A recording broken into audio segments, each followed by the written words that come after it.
Magic microphone, grant me one wish. Ah, what is your wish, my child? Unlimited budget for photography gear. Done! And now my wish is to get up off the ground because this hurts.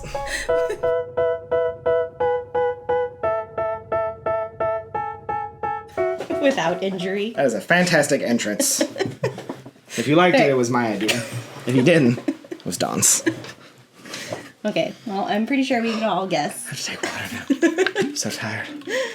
Oh, my goodness. You've been given unlimited money. Unlimited. Unlimited money. Mm-hmm. What are you getting?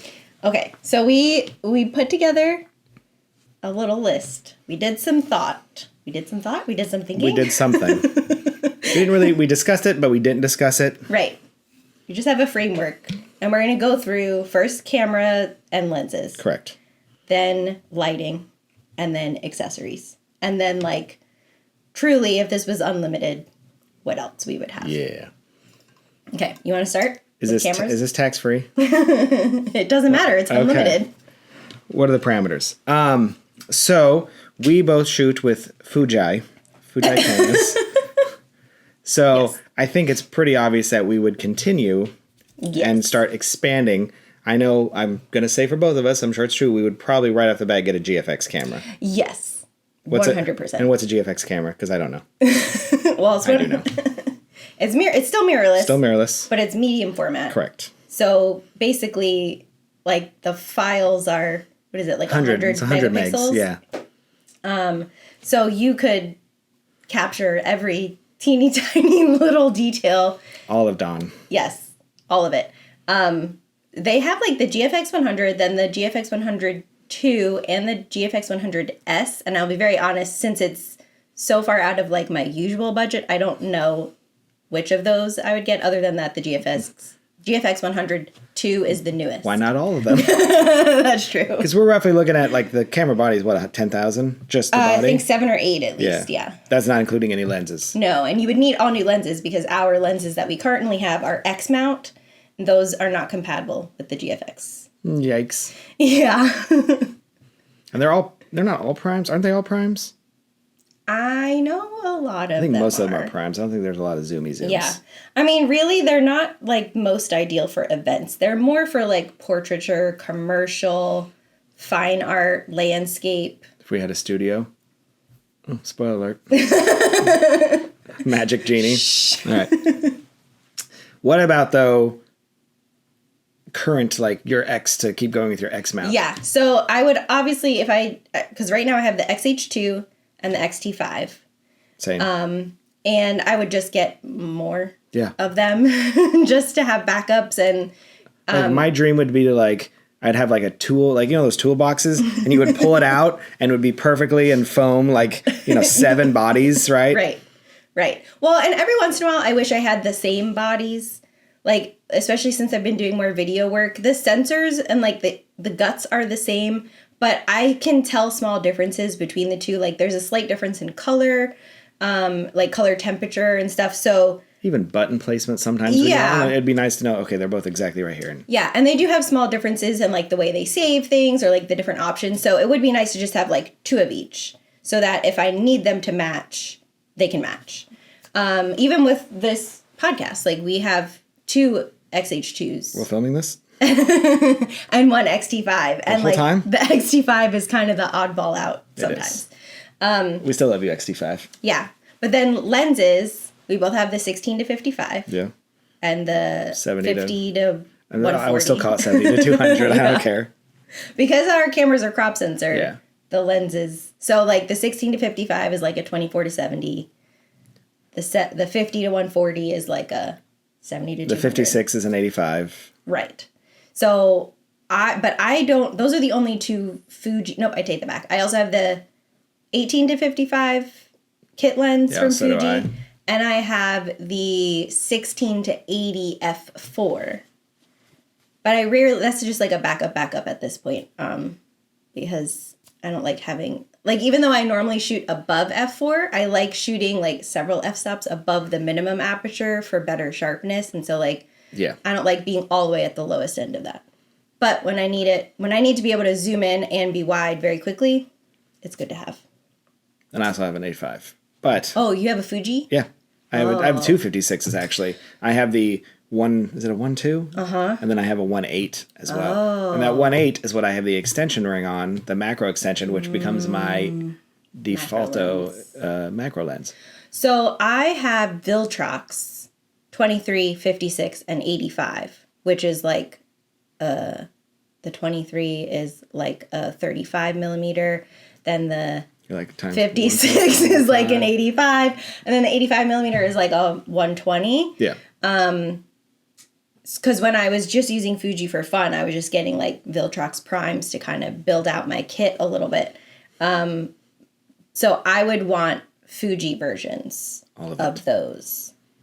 And not necessarily the 85, but the 23 and the 56. 85 is a good one, though. And actually, I have the older one. They've since made, I believe, a newer one.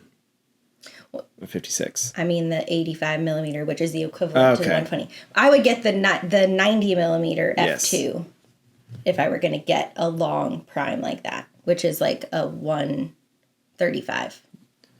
Let's get the... this is getting very confusing. I know, it's very technical. But if I wanted to add to my lenses on my current camera bodies, I need the 10 to 24. Yes. I need a wider. Super wide. I miss a super wide. I also miss an actual dedicated macro, too. I would get their $1,000 macro, whatever it is. I know you use it for one photo. I know. But, it works, the macro extension tube. But, like, if I really want something like that, I want that macro again. In case people don't know, what's the one shot that you use the macro for? Ring photos. To really get up, make that ring super big, get all the detail in it. So the macro lens just has that's designed in a way to give you a minimum focusing distance so you can get real close into it. And all the built-in lenses basically allow it to not magnify, but... Yeah, I mean, you're this close to it. Yeah. So it fills the whole frame. So they have we have extension tubes that you can put on regular lenses that I know you've seen episodes every single week, but it's been a little bit since we've recorded an episode. It's been at least 3 or 4 years. We're a little rusty. But yeah, so I put an extension tube on one of my 56s, which allows the minimum focal distance to go from about here to here, so I can still get close, but it's still not... Sometimes when it's like a super detail that you want to get, I miss the macro. Yeah, and I feel like you don't get as good bokeh on with the extension tube either. So it's hard to get those like dreamy. It's very hard to justify $1,000 lens for one photo. Especially because I think we get more excited about ring photos than couples do. Like care. Couples, I have to ask like, oh, did you want this? And they're like, oh, well, I guess so. Like, it's rare that I have a wedding where it's, like, listed as a priority to have ring photos done. But then ring photos always go, they always get huge numbers on Instagram. Like, it's a weird thing. They're pretty. But no one's posting them. Like, the couple's not posting them. They're not putting them in albums. They're not putting them on walls. But we like them. Yes. I think that's true for most of getting ready on a wedding for real. But, okay, so anything else with camera gear? I would I know we've both been flirting you a little bit more with video. I still think, though, it's unlimited, so why not? Maybe buying a Sony just to start farting around with it. You know what I mean? Because I do know that, eventually, Fuji doesn't focus on video as much. And so there are some limitations. So if you're really wanting to actually get into photo, if you don't have Canon or Sony, people are going to be like, get out of here. Yeah. That's not fair, but it's just sometimes it is what it is. And we're saying that based on reputation because neither one of us have shot Sony. Yeah. But that's just kind of the reputation Sony has. Yeah, obviously you shoot with a lot of videographers that... Right. They all shoot Sony. Yeah. Occasionally some shoot Canon, but it's just because that's the gear that they've always had and that's what they stick with. Or they're hybrid where they're still doing photography and videography. Part of me is even with an unlimited, I don't want to not be on a Fuji just because I do really love certain parts of it. But again, I've never tried shooting with a Sony. I will say there's one thing that makes me bonkers now that I've been doing video more this summer is that you can't turn face detection on and off during a video clip. So if you start the clip with face detection on, that whole clip keeps face detection on. No matter which face it chooses. Exactly. And you can be on the touch screen, like trying to force it to the right person or whatever, but we know just from shooting photos with it, sometimes the face detection is not catching. I turn it off all the time. Yeah, sometimes. I unless I'm doing like still portraits, I turn it off. But yeah, sometimes I want it on a video, but then I need it to come off depending on what has started happening, and you can't. And all the Sony users right now are screaming at you saying, that's not a problem with Sony. I know, and I don't know if it is or not. I would need to do some research. They're well known for their face auto detect. That's kind of their strong points. But I don't know how. I assume it turns on and off, but I don't know. So, Lighting. Okay, lighting. What would you, if you had all the monies in the world? I mean, part of me, the right answer, and everyone would say this, is ProPhoto, right? Like, they are the industry standard in terms of color balance, color temperature, consistency. But having been using Godox for how long now? A decade? Maybe a little less? You know, I was trying, okay, little side story. When we did the episode a couple weeks ago about how we got that shot. I don't remember that And at all. your photo was the one where you were at the DVC tower. Yeah. And shooting at the wedding pavilion. And you said the photo was from 9 years ago. And then you were like, yeah, shout out Godox. My trigger worked all the way from there. And I didn't think anything of it. But like, were we using Godox already 9 years ago? It may have been a... Could a Pocket Wizard It could have been a Pocket Wizard. have done that? But I don't think so. I don't think it could have either because Pocket Wizards failed all the time. Yeah. But I can't remember when we started using Godox. It had to be around 2016 because I remember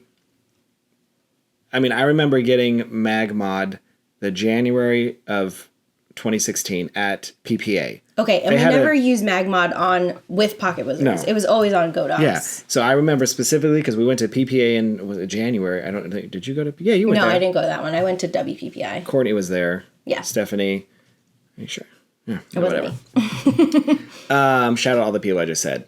But PPA in Atlanta and MagMod, the small little company, had a booth there, and I was like, well, this is kind of cool because I was like, wow, we shoot so quick, and I literally went back on a wedding. Then like the week later at Disney and used them and was just like changed my life. I even remember that wedding. I'm still friends with that couple. Like I consider it one of my first like I went from I know what I'm doing to I know what I'm doing. Well, because you had so much more control Correct. and precision and less like faffing about. So that had to because it had to be on a Godox because it was.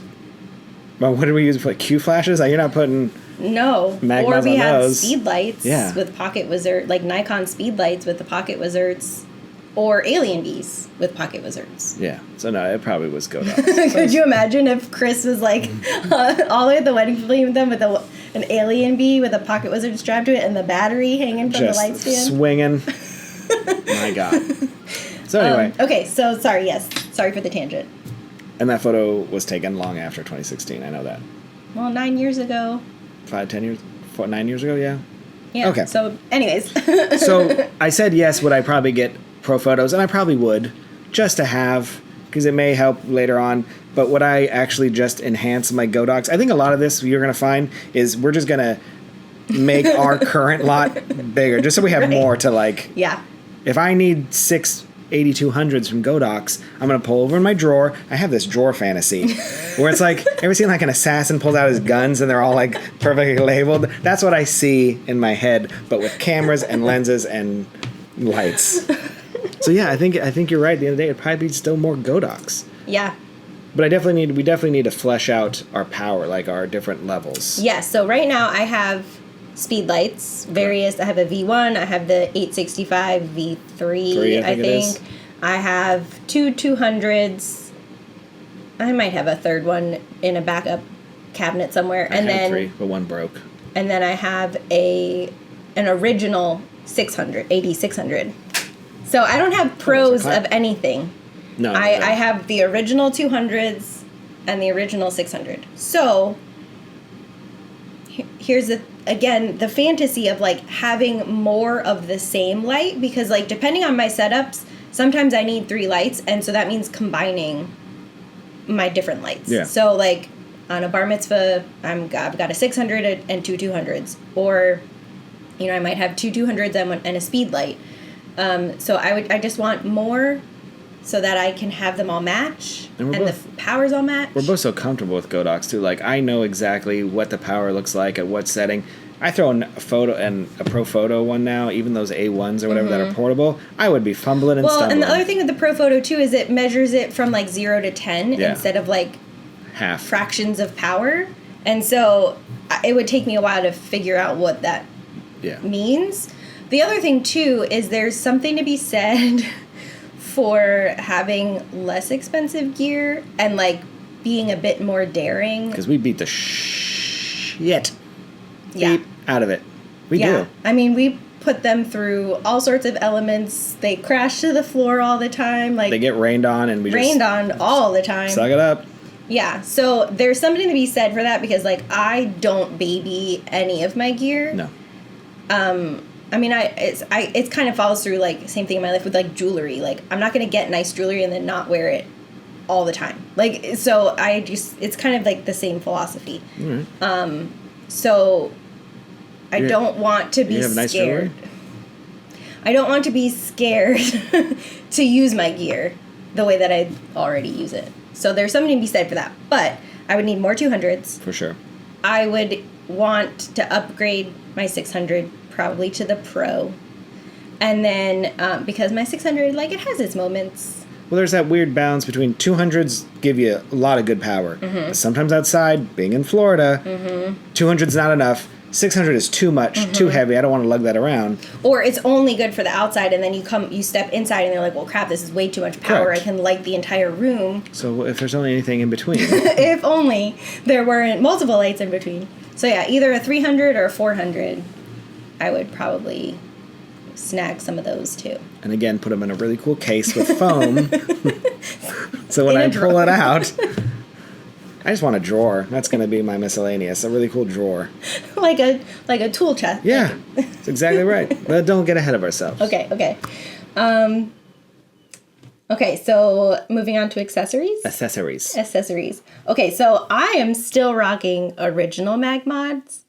Like, literally when... Putting them in the actual little sleeve. Yeah, so mods. like the gels, you have like a rubber frame basically that you have to put the gels in that has the magnets on it so that can then magnetize. Correct. Like, I don't have the new gels, just have magnets on them. And they're plastic. Yeah. So I would update all of my mag mod stuff. I do think I have the newest mag spheres because my other ones just like got yellowy and dingy, and that's all that was available when I upgraded. But I don't have the new grips, so things don't quite fit perfectly because the new grips are smaller too. Yeah. So yeah, I would just upgrade all of my mag mod stuff, and I would get more of it. So again, right now, like I have one set of the gels. So if I'm using more than 2 lights, I can't have matching gels. Because like the corrective, or no, I have 2 sets of the corrective. If I'm going to have 4 lights, I need 4 sets. That's right. So that I can have a half CTO on all 4 lights or whatever. Yeah.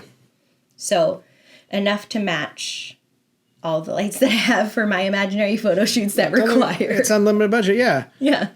Unlimited budget, 0 clients. We didn't say anything about whether we have clients for this. Can this money go into my bank account for feeding children? No. No. It's just for photography gear. Available only at Adorama. Can I keep buying gear and then selling it so I can then use the profits of it? You know, we didn't put stipulations on that. Well, then I think it's fair. You can ask the magic microphone. We'll just become B&H at this point. And then I think the other thing I would want in terms of accessories is more specialized soft boxes. So like I have one strip box and I have my one like 70-inch softbox. Behemoth. That I can only use if I rent a studio. But then otherwise, like my regular day-to-day softbox is just like your generic 30-inch round. Right. Like, and I have a deep one that like I don't always use because it gives off like pretty high contrast because it's deep. Mm-hmm. But I've used it a couple times on cool portraits, but like, yeah, you need everything. Yeah, like I would want like a parabolic. I would want a beauty dish, like all these different ones where like I don't have the time to switch my soft boxes for what I need. And so I just get like the middle of the road to just the generic, like soften this light. This will give me this, and it's fine. Yeah. I would also update my tripod probably. I have an OG Manfrotto. That thing has been with me for like since school. Since like actual, Whoa. Yeah, I bought it in school. And, it's not a cheap one. It was very expensive, and it's a great tripod. I don't want to say anything about it, but it's heavy. It could kill a person. It's big. There are a lot of brand new carbon fiber, peak design type tripods that can fold up, fit on a backpack, hold everything. That I would probably, I just don't like even taking it out. It's sitting right here holding up this camera. Yeah. Just because it's a heavy thing. Yeah. I would also need better tripods. I don't know what kind. Probably peak design, but I have this one, which is pretty light, and it does fold up pretty small, but I almost feel like it's too light. Yeah. Like the legs are super thin, and I don't know that I would trust it on like uneven terrain. There's such a fine line between like, okay, I know this will never fall, and it weighs 300 pounds, but I want to move it, but that one is so flimsy, you're like, I don't know. Yeah. There's got to be a better one in between. Yeah. I'm not a big Dean guy in terms of bags, but I think I would buy a bunch of bags. Especially, I think I would have a few more my Rolly camera bags that like almost, if I can have this much gear, I would almost have go bags for like different events, right? Like this is a wedding bag. This is like a Candid Doc event bag. Yeah. With lights in it, with everything I need. Well, I would for sure have a separate kit that I would bring to Disney. Yeah. If I were shooting on property, because when we shoot there, we have to use their cameras and lenses, and if available, we can borrow lights. But like accessories, like I remember one time I asked for a set of the creative gels, and I just got like pink and purple. And I was like, well, that's not what I needed. So I used to have like a backpack that I took to anything with me that had like the MagMod stuff and like speed lights and triggers. But then I was just like, this is annoying to like, I don't need this for my own stuff. It can fit in my rolling bag, but then I forget to take it out and bring it to Disney. So I like it. One thing I did think about, you just said in lighting that I wouldn't get though, is I don't like any of the Godoc's touchscreen triggers. No, me neither. That goes against everything I stand for. I want to be able to change things without looking at them. And I can't do that on a touchscreen. I need like a tactile. I already turned the touchscreens off on our cameras because I don't want my schnoz, touching and all the things. I don't understand. Like, I don't want touchscreens. I have muscle memory. I know exactly where I don't have to look at anything, just tactilely. So, I mean, they have a lot of cool triggers. They look cool, but I'm not interested in a... That made me think, I know we've both seen the reel where the guy was like, and then I shoot with the camera away from my face because it's 2025. See, your nose can't ruin the touchscreen if you keep your camera like this all the time. Correct. But apparently we're old and... We are old. Compose a scene properly. I'll die on that hill. Yep. Because I see them shooting around. They're not looking at... I don't know. They just spray and pray. Yeah. I know. Along the lines of tripods... More cheetah stands. Light stands for sure. Because again, that's another thing. If you can't tell, we abuse all of it. And then we throw it in our trunk, like not nicely. Just clack, crash, crash. Yeah. My light stands live in my trunk. Yeah, they don't come out either. Yeah. If I ever get my gear mixed up with another photographer's gear, I always know it's mine because my cheetah stands have like nick marks down the whole thing, like where the black is just chipped off. Completely chipped off. But yeah, I have an 8-foot and a 10-foot. I would probably get a 12-foot and then like a duplicate of each of those. Yeah. Because agreed. Sometimes I just really want a big hefty light stand. I still have Manfrotto light stands. Yeah, what's that other, I don't know, my really big light stand that I normally use on backdrops, and for my 600, the one that the knob always falls off. I don't remember what brand it is, but I don't like it. I had a stand break, and, well, it's actually that stand that's holding our light up. Yeah. It's broken. It's fine. like only one tier of the stand can move anymore. The other one is locked shut. And so I needed something like immediately, and I just went to Colonial Photo, and that was the only light stand that they really had. That wasn't like $500. So yeah, more cheetah stands. I would also, and this might be with later we'll talk about, but I'd probably get some more. I like the pop-up backgrounds, but with different looks. Because right now we have a white, black, gray. But like be able to change up. Like, what do you want? I have all these looks. Yeah, I have two so far. I have the white and black, and then I have like a mottled gray and a mottled blue. But there's like the blue screen, green screen one. Yeah. I like it a pop-up. I would probably try a new eyeliner. Supposedly the newest eyeliners are easy to break down and set up. Supposedly. Sure. Unlike mine, that stays fully built at all times. Just mocking us, looking at us over there in the corner. So, okay. So beyond gear and lights and accessories, what else would you get with an unlimited budget? 3, 2, 1. Studio! I knew it. I mean, that would be the ultimate dream. I don't even know if I would shoot in there. I just want all my stuff to be in there. I could go in there and get away from everyone. Obviously, I would shoot in there, but yeah. Just to have your own studio. You can just play in there. I would like that a lot. Yep. Stay out of the Florida heat. Yep. If I had an unlimited budget, okay, so my first photography conference that I ever went to, this one woman was presenting, and she just kept talking about like how she would use her VAL. And I was like, I don't know what that means. And I finally had to stop her and ask because I could not figure it out. VAL stands for voice activated light stand. So I would just have a human man. Yes. Or woman. That's fair. I would just have a lighting assistant at all times. All times. Because even on a wedding or bar mitzvah where I have a second shooter that I can pull to be a lighting assistant for certain parts of the day, like I want it all the time. I want the first dance. I want that light stand rotating as the couple rotates or as I move. Like, yeah, that'd be the dream. I also would hire, if we're going into that, like I love that idea where you have second, you have a lighting assistant, and then just what my wife does, a crystal, where she's I don't know what you call her, the photography coordinator. But she's not overstepping the bounds of a regular coordinator, but she's just there to run interference so I can shoot. So when the coordinator has to come talk to us about what time they need her in, I don't have to be like, okay. My wife was like, stops. Yeah. Or when the wedding planner comes to ask you how much more time you need for newlywed photos and then tells you, well, I can only give you 5 minutes, but then takes 3 minutes to tell you that. Correct. And now you're down to 2 minutes. Yeah. Anything else? I would still, I'm a big computer guy, so I think I would still have the best of the best. I would have a MacBook, and I would also have a Mac Studio.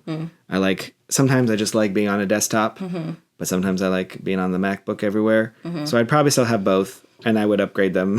I'd get a new one. It's unlimited. How long is this unlimited budget? Is it always flowing, or is it a one-time payment?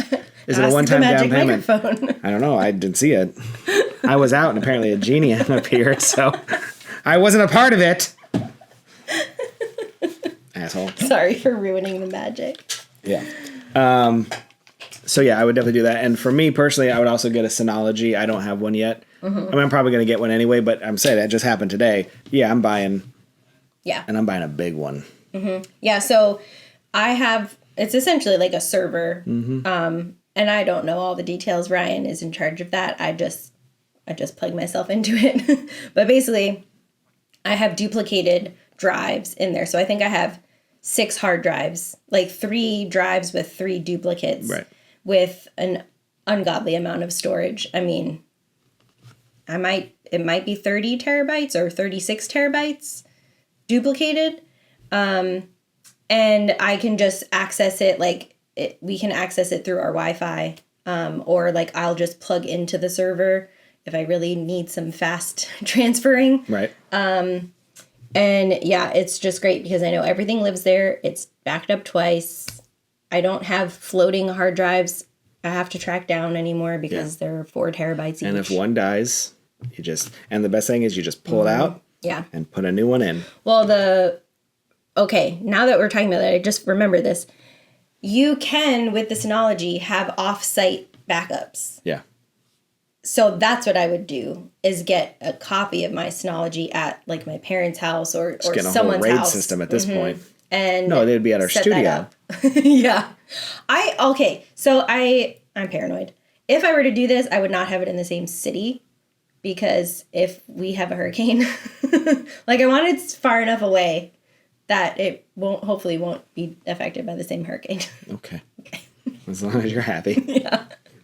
So. If a hurricane destroys my new Genie studio, I'm quitting anyway. Like, True. I had a good run. True. But if the Genie can't protect it, I got all this new stuff, and now it's... Yeah. Thanks, Genie. Yeah. Does liability insurance cover it under this unlimited budget? Oh. I mean, obviously we have it, but I'm like, does it cover our new studio? That policy is going to have to go way up with all of our new gear. Yeah. So I'm just saying, like, am I paying taxes? What's the estate tax on this? Like, I need to know. Anyways, anything else you'd like? Yeah, a lot of stuff. I can't think of it. Can we get new microphones? Oh my gosh, yeah. How did we forget that? Well, we'd be in the new studio, so we'd be, Yeah, we'd have room. Yeah, a couple of chairs, some microphones. Swivel chairs. Cameras that are just for the podcast, so we don't have to take them down. Lights. We don't have to worry about the settings changing. Yeah. I was so scared because I've been shooting like 4K 60, and we shoot these 4K 24, and I was like, I have to remember to change it back. So. All right. Okay. Anything else? Budget. Did we miss anything? Because obviously you could buy anything you wanted. Yeah. We should have done. You got $25,000. Then we'd have to do math. What did you shoot this week? Okay, so since we haven't seen each other in a month. I know. So I mean, not a lot. It's still June. I had an investiture ceremony at the... That's not a word. Courthouse. So it was a judge that was sworn in. Yeah, so a new federal judge who was sworn in. And normally when we have these, there are other judges present. And so we have the ceremony in the courtroom, like different people get up and speak about the judge. They do like a swearing in, and then... You told me about this. They put on their robes, and then they do a speech, blah, blah, blah. And then there's like a cocktail reception. And in between... Judges love booze. They usually ask for a group photo. But for this one, specifically, they said no group photo. And I was like, okay, no group photo. Then I show up. And then they say, oh, by the way... Guess what we want? We're going to do a group photo of all 70 judges. And luckily, I at least had the foresight to think that they were going to pull this. And so I had brought, because going to the courthouse, I have to have like all of my gear inspected, and it's tough. So I try to stay like as compact as I can. So I didn't bring in any soft boxes, but I brought white shoot-through umbrellas. And I didn't have my bulb attachments for my lights. I just had like the regular Fresnel front, on the 200s, but at least the umbrellas helped a little bit. And they had a ladder for me. So I got up on my ladder, I had my speed light, my two 200s with umbrellas, and it was fine. But then I broke everything down because the courtroom is not that big. Very tiny. And a lot of the other guests hadn't cleared the courtroom yet, so I was worried about people tripping on things in a courthouse. Like, they were still doing a trial, so it was crazy. You're like, hold on a second. Well, to give you an idea of how big these events are, like, they set up that courtroom that I was in, but then they have one or two other courtrooms that are just like streaming what's going on in the main courtroom for like the overflow people to sit and watch. So it's a lot going on. I broke everything down, and then the judge was like, okay, I want to do a family photo. And that was like 40 people. And I was like, oh gosh, hold on, back up. Get me back the ladder. What fun. Yeah. So, but anyways, it went very well. And they actually just booked me for another investiture coming up in September. And so that's great. And then I also had a family portrait at Reunion Resort. And somehow it was at a part of Reunion Resort I had never been to before. It was like at a clubhouse that I had never seen where there's a water park. Place just keeps growing. Did you know there was a water park? No, I don't go out. I try not to go out there. Anyways, so it was like the great grandma's 70th birthday or something, and then all the different generations. That math doesn't add up. A great grandmother is 70. I think so they both had children they had at like 12. babies. Like the great grandchildren were like babies. And so was the parent. Like, well, no, because then their kids could be like 50 or 45, and then they could have kids that are like 22, and then the babies. My mom is 70. I know, so are my parents. I'm just saying. But they were nowhere near grandkids. Yeah, but your mom wasn't. She wasn't like 20 when she had you. I don't know. It was the 20s or whatever it was. Anyways, so I had that family portrait. And then I also met with someone that I'm going to be helping them with their podcast. So we did like a planning session and like strategized equipment for her, because I'll just be editing the episodes for her. But we did like a strategy session to kind of set her up to get going. So that was my week. What about you? I don't know. I have to look at mine.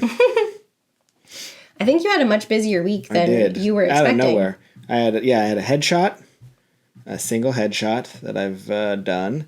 I then shot with Stephanie at a, the wedding venue map website. Oh, yes. Mm-hmm. So they did an end of the year party for their vendors. Mm-hmm. And Stephanie and I photographed it, but we're also... Yes. Yes. Yeah. So, Stephanie's a member. Yeah. So it was just candid doc and a group photo and some of the executive, member photos, but mostly just everybody having a good time. Yeah. But we got to eat and then there's vendors, showing off their foods and all the different things. And so we got to partake in that. It was very tasty and was a good event. And then you forget how many people that that are there. You're like, oh, everyone I know is here too. Mm-hmm. And then I had an engagement session at Mead Garden. Mm-hmm. Already forgotten it. And then I had a wedding at in Lake Mary at the Crystal Ballroom. Mm-hmm. And I didn't realize this, but I had not been there since it was called the Noah Event Center. And I haven't been there. I didn't even know it was Crystal Ballroom. Now, when you kept talking about Crystal Ballroom in Lake Mary, I was like, there isn't one. But yeah, it's obviously completely different. Mm-hmm. It's very well done for an indoor venue because it has, it has an indoor ceremony, also has an outdoor ceremony location. Mm. Luckily, this bride and groom were from Florida and they wanted to stay indoors the entire time. Yeah.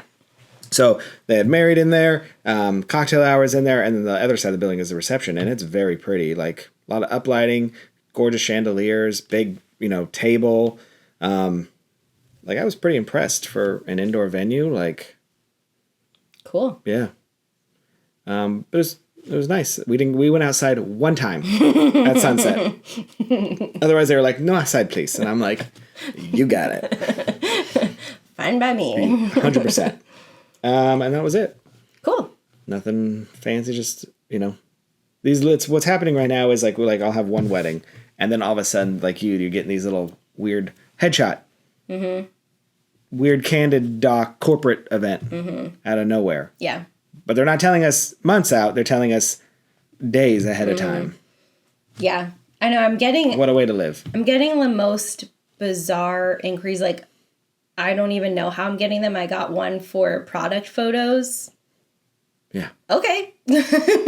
Sure. I'll do your product photos. I need money. They just want the bottles of vitamins with the background removed. I'm like, sure. Okay. So, cool. All right.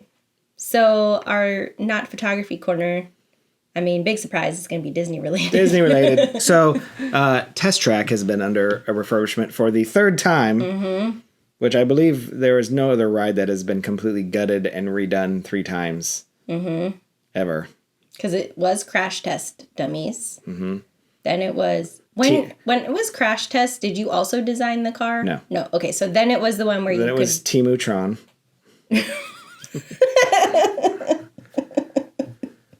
Yes. And now we're in version 3. Which I'm going to label it as GM Advert Test Track. So no, GM AI Advert. Test Track. So we got to go on a preview of it. So it is technically not open. Even when this episode airs, I don't think it technically will be open yet. No, but it's basically... Almost. They're soft opening it. It'll be opening The 27th? 2 days. 2 days after this goes live. But honestly, I've already seen they've been opening it like kind of randomly for guests. Just oh, really? Yeah, people they like last week they just had a day where they're like, oh, they just opened it for the afternoon. Oh, interesting. Mm-hmm. They do that. We did that at Everest a lot, even though we weren't open.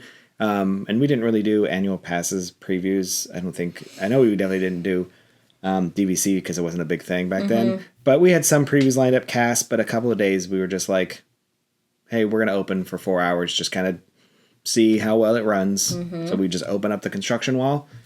People would be like, if they just happen to be by, we wouldn't even announce it. That's crazy. I was wondering because I've seen a few videos where like the line was really busy and was like, I don't think that's cast. But then annual pass holder previews hadn't started yet. And, So we both wrote it. Yes. With zero weight. Yes. and a preview. So what did you think? So I had very low expectations. I just assumed it was going to be like another Temu-tron, like even more leaned in on the laser, like that whole like neon laser look. So I was kind of pleasantly surprised that it was actually something different and seemed to have a purpose. Track is completely the same. They Track is the same. The cars are the same. Right, the vehicles are the same. They just repainted them all to one color instead of... Like, the original test track had multiple color vehicles, and then Temu-tron went to blue, and now they're black. The same exact vehicles. Yeah, same vehicles.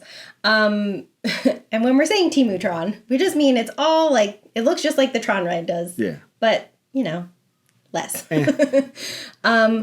Obviously disappointed that there's not the design part where you used to be able to go in and design your car, and then as you were going through the course, it was rating how your car was doing. I thought that was the dumbest part. I thought it was... But I mean, we didn't ever design anything or care necessarily, but like, I know that's going to be disappointing for a lot of people because that was something fun to do and like interact. I will say the new queue is extremely boring. Yes. And we walked through it, obviously. Yes. There was nothing. The first version had all the cool crash tests, remember? I don't know if you remember, but like they literally had sledgehammers like hitting crash tests. There was stuff to look at. The second one had the design thing, so at least there was something there. This one is just... Yeah, so it's very sparse. It is. Like, they basically have these, like, round lights hanging from the ceiling. And then there's, like, a few displays with, like, sample cars, like, futuristic-looking cars. And then another section with, like, small versions of futuristic cars. But it's pretty boring. It's pretty sparse. But, yeah. But yeah, like you said, though, the ride itself is the same, but the inside has been completely... gutted, if you will, like, new show scenes, new everything. If you know the ride, you know exactly where you are. You're like, oh, this was this. Yeah. But... like, the movement is all the same. You still almost run into a semi-truck. Like, I mean, I kind of liked the present premise. Like I said, my expectations were very low, so I liked the premise of, like, you're now in a vehicle and it's showing off what it's like for an autonomous vehicle. Yeah. So you'll see a scene with like houses and bicycles, and then they like do this overlay where it's just all like pinpoints of light because that's what the cameras see to know where to go and how to navigate. And I enjoyed that premise. And there's some surprises where it like stuff pops out, so it knows like that's why you swerve. Like it like it detected car detected and swerves. Yeah. But if you know the ride, that's what it used to be in the old ride too. Yeah. Which never worked. Yeah. And now instead of, I used to hate in the crash test version where you went into the like corrosion room and it like sprayed whatever it sprayed and it was testing like the hot and the cold. Ugh. Oh, I hated it so much. So now that room, the AI is like, I guess they're talking about how you can like change the way your car looks at your own house. Yeah. I don't know how, but it like shows you different models of the car as you're driving through that room. If you've ever been on Radiator Springs Racers in California Adventure, it's a very similar effect they do there with like you get Luigi, like you pull up to a mirror and you see yourself and Luigi goes under and puts new tires on you. Yeah. It's the exact same effect, just done a little bit bigger, but same thing where it's like, oh look, he put new tires on, but really it's basically Pepper's ghost through it. This was kind of the same idea with some CGI over your car, but you could still see you in a mirror. It is fine. I did like the room at the end, the really big room at the end before you go outside. Was the door broken? Yeah. Yeah. So you could see, like, as you're approaching, you're like, oh, the door's broken, like, before you even make that turn. So it slammed through the door. Someone's did. Yeah. Yeah. And I have a friend who is a chef who we used to work on roller coaster together, and he came from Test Track. And he said that happened all the time in the original one. They would just fly through, and then they'd come to unload, and people would be covered in styrofoam, because the doors are styrofoam specifically for that. And they're like, my God, that was amazing. How do you reset the door every time? He's like, I gotta silent down for a second. Well, it's funny because when we were in line, Ryan had commented something that he saw online that a car had hit the doors, and I was like, oh, well, it's not going to be fixed for us then. But again, this was, probably in the 90s or late 2000s, early 2000s, but he said maintenance would fix the door usually like overnight. Now it's been a few weeks. And but yeah, the rest of it's the same. I will say that overall, I probably still find Test Track kind of boring. I think I outgrew Test Track a long time ago. I like the end. I like some of the stuff in the middle, but at the end of the day, it's kind of, I don't know. It's not my favorite. But it was still a very good remodel, like especially compared to the last one. I still, number one, Test Track 1.0 is still my favorite. I thought the theme was just perfect for what it was. Yep. I did not like number 2 at all. And this one, the third version, I'd put as second. They took out every inch of interactivity, though. They did. Like, even at the after, pro show. Yeah. Like, even after you get off the ride, there's no longer anything...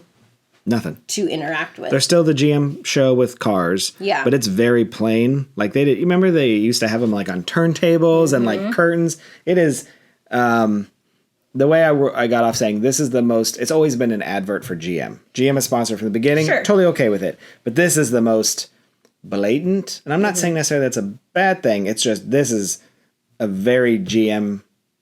Look at us. Look at us. Well, and I think look what we can do. It's a very blatant, like, we want to move people through this faster. Yeah. We want this to all go as quickly as possible. Come in and get out. Yeah. Because you could even, you could have kept the interactive stuff on the back end. Sure. And done what the AI did in that old corrosion room where you were, like, changing the style of the car. Like, you still could have done stuff like that. And you had all of the workstations already. I wonder if GM didn't want it. Because I figured, like, if they were there, at least that was more people in the showroom looking at possibly the cars. The kids could be entertained. I don't know. It was definitely like a... I mean, I'm pretty sure GM calls a lot of the shots on this. Yeah. In terms of what they want, and then Imagineering just delivers based on the budget, but... Yeah, that was our only, like, negative impression. Not even negative, just like, okay, they don't want you to spend extra time here. No. Get in, get out. So. Test Track. It's Test Track. It'll be nice to have another attraction open at Epcot again. I'm not waiting, 30 minutes. Oh, that's a 100% single rider line. What was actually funny for us, I couldn't tell you the last time I was in the regular line for Test Track. So going through the regular queue for this, I was like, I don't really remember what this looked like for the second version. Like, I remember it from the crash test dummies. The room where they did it is pretty much the same. They just cut out the doors. Like, the second portion that you went through, not the main lobby, but then you go there, that was the design room because you went up that staircase, not staircase, the ramp all the way up. So that's pretty much not changed. They just kind of took out the doors where you would open up and go in. But they left the room basically as is. Yeah. We couldn't remember because we just always use single rider and you just go like around the side and up the ramp. And boop. And you still had a few design stations, but normally there was no wait, so you would just walk straight through and not design anything and just get on. And then we're almost always in the same car anyway, so we don't care. Because that has, Yeah. So go ride it, do whatever you want. I don't care. I was going to show you a photo, but it might be too late. I have one of the first photos when Chris and I were dating. We went on OG Test Track. Oh, yeah? And, okay, stop texting me. We'll insert it here. Yeah, if I can find it. But she's standing against one of the, like, test dummies. Mm-hmm. And she's shorter than it because, she's tiny. Mm-hmm. Oh, yeah, here it is. Look at this. Oh, my gosh. But that's OG Test Track right there. I did enjoy the original one a lot. It did just make sense. So. And I still say all the time when I'm driving, if I do something kind of silly, I go, experiencing it, or what do you say, like, experiencing an increase in lateral forces? Sure am. When it went on the curves around that. I did like that part, by the way. It's all, like, it used to be, like, fake forest. Mm-hmm. So the original one was just cutouts of trees. And the second one was just dark. And now this one, actually, they put, like, they're not real, but, like, and a little sunset. Yeah. Like, it's actually kind of, it's pretty. Yeah, it is pretty. Yeah. And I liked the scenes with the houses and the bicycles and, yeah. Did you catch any hidden Mickeys or any hidden thing? Oh, I did not get a chance to look for hidden stuff. I caught, so that house you go into, it has the corrosive scene. It used to be. The only thing I caught was the house number was 10182, which is Epcot's opening day. And it was vertical, so it was 10182. That was the house number. I was like, gotcha. That's cool. Yeah. All right. Well, in the spirit of trying to tell people about what's coming up transparency. next, our next 2 episodes will be guests. Guests. We know you love guests. Yeah. We have our first ever couple. Well, not couple, but like a bride. One that we actually, or at least you did. And then another guest, a videographer maybe, just to mix it up. Some different views on it. Yeah. So hopefully you are excited to see those coming. And that's all. Stay tuned. Bye. Okay, bye.